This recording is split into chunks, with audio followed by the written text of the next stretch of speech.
My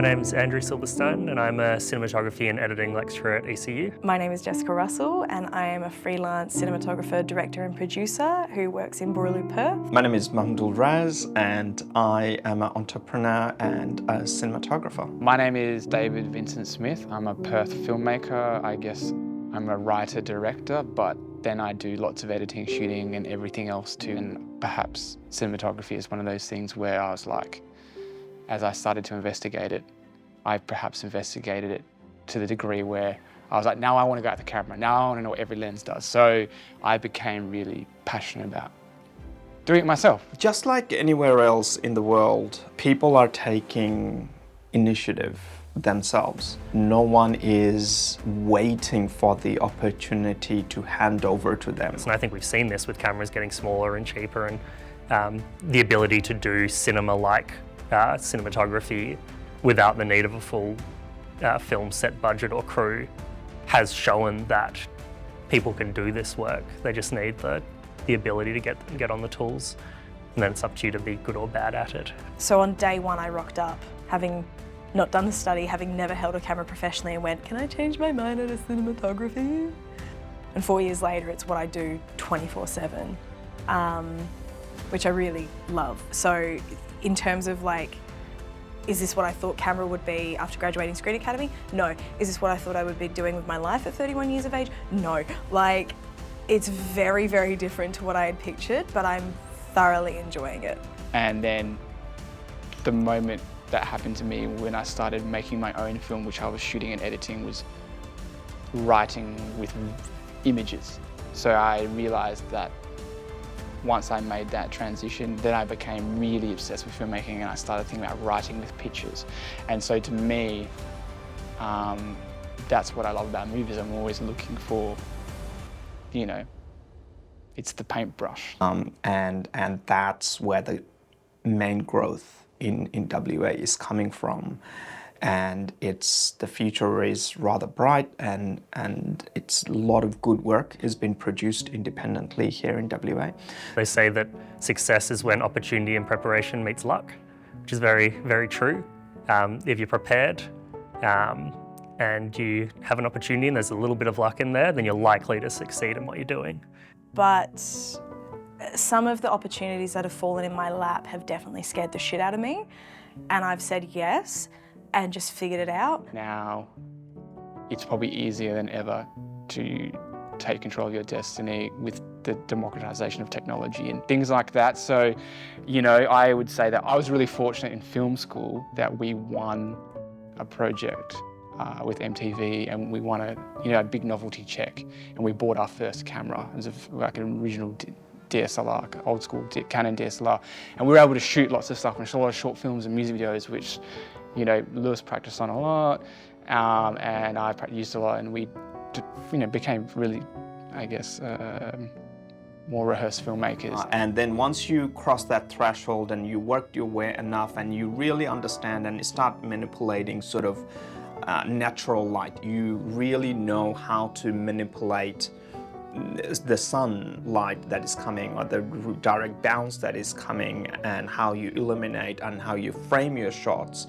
And once you take charge and start manipulating those elements in order to tell your story, this is when I think you become a cinematographer. So my favourite thing about cinematography is that it's both an art and a tool. And I have always loved blending creativity with technology. That's a big, one of the things I love the most about cinematography.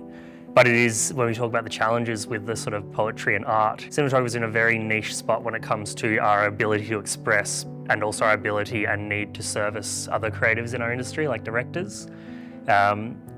Our job is not always to get our voice out there. It can be to listen to our directors and learn to communicate their ideas on screen. I think for me, the big goal is getting back into directing. It's my home. It's what I know so well. It kind of, that's my undergraduate at WAAPA coming through. That's my time at Screen Academy coming through. It's how I conduct myself on set. And I don't think I'm the best cinematographer out there. I really don't. Like, I know how to make a shot look pretty. There are people younger than me doing it way better than me, and I'm passionate about camera, but I think it comes from a place of I hope to one day be a director that has an appreciation and understanding for all the departments. I mean, it's like anything you do, once you've done, or at least tried to do someone else's job, you can have an appreciation for it. Okay, when I dream of a shot, I have a level of understanding of what I'm asking the cinematographer and their crew to do. There's not enough of that work for the amount of people going for it. It's a shame, but I understand where it comes from. The opportunities are so sparse, and I think there's a lot of imposter syndrome in what we do as well. I don't know if I would still call myself a cinematographer, honestly. It feels like imposter syndrome coming out of my mouth. But it creates a lot of competition, because you can just go to an ACS event and see how many passionate cinematographers there are, but everyone's looking for the next job. I do think the competition between women is really fierce.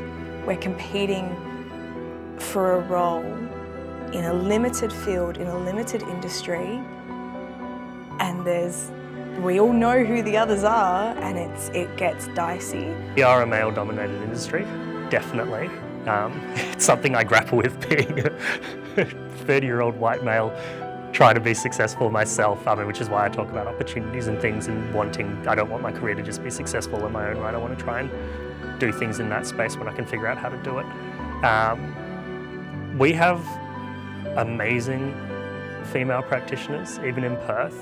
Some of the best people, most of the best people I know in our industry are actually female, which is very cool and very annoying when you understand the world that you have to deal with, and the gatekeepers and the glass ceilings and all of that, because it is hard. It's really hard. I mean, yes, it's hard. It is really hard work, and I'm not going to lie about that.